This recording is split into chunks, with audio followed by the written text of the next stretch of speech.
मैं ज्ञानेंद्र झा। तो कल मैंने ईगो द एस्पायर के बारे में बताया था। ईगो का, आत्म अहंकार का पहला स्वरूप।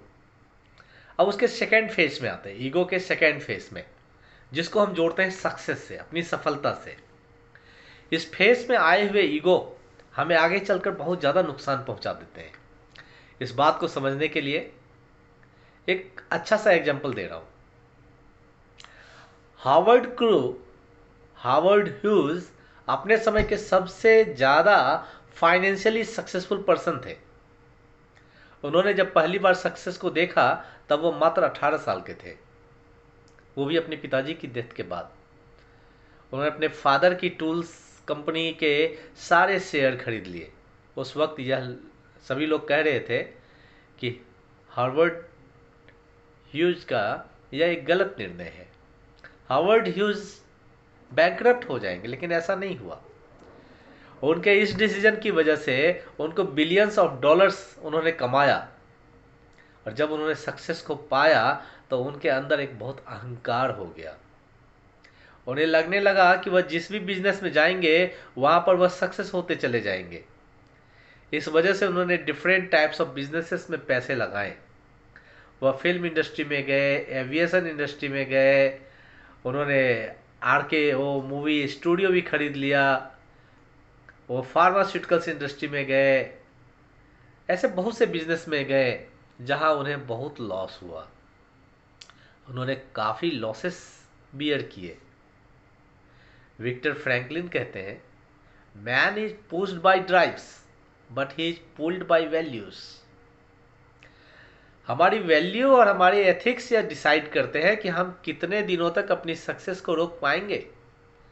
अगर हम यह सोचना स्टार्ट कर देते हैं तो हम सबसे ज़्यादा नॉलेजेबल पर्सन हैं, हमें सब कुछ पता है, हमने सब कुछ अचीव कर लिया या वो अचीव कर लिया, तो यह हमारा भ्रम बहुत जल्दी ही टूट जाएगा अगर ये बातें हमारे दिमाग में आने लगी तो। यही चीज़ें हार्वर्ड ह्यूज के साथ भी हुआ था। इतनी जल्दी सक्सेस प्राप्त करने के बाद उन्हें लगने लगा था वह सब कुछ पा सकते हैं। वो अपनी ईगो को फ्यूल देते रहे, ऊर्जा देते रहे। अंत में एक ऐसा टाइम आया वो अपनी वेल्थ और अपने पावर सब कुछ खो बैठे। ऐसे कई उदाहरण आपके अगल बगल में भी होंगे, आप जानते भी होंगे कईयों को, जो अर्श से फर्श पर गिर जाते हैं। अब आप कैसे इस ईगो को खत्म कर सकते हैं? By being a student. जी हाँ, आप चाहे कितनी भी सक्सेस पा ले, जितने भी बुक्स पढ़ ले, जितनी भी डिग्रीज ले ले, तब भी आप किसी न किसी से हरदम छोटे ही रहते हैं। या आपको मानना चाहिए, मानना पड़ेगा। इस संसार में बहुत से लोग आपसे किसी न किसी रूप में बड़े होंगे, जो कि आपसे ज़्यादा नॉलेज रखते होंगे, आपसे ज़्यादा अनुभव रखते होंगे, आपसे ज़्यादा पावर रखते होंगे, आपसे ज़्यादा पैसे रखते होंगे। अगर गिनती किया जाए तो ऐसे कई सारे लोग होंगे।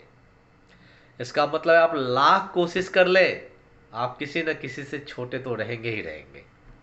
तो फिर काहे का ईगो, क्यों ईगो पाल रहे हैं? अब आप क्या करें? तो अपने अंदर ह्यूमिलिटी को जगाए ना, कि मुझसे भी बड़े लोग हैं। इस चीज़ को स्वीकार लीजिए, जो कि मुझसे ज़्यादा जानते हैं।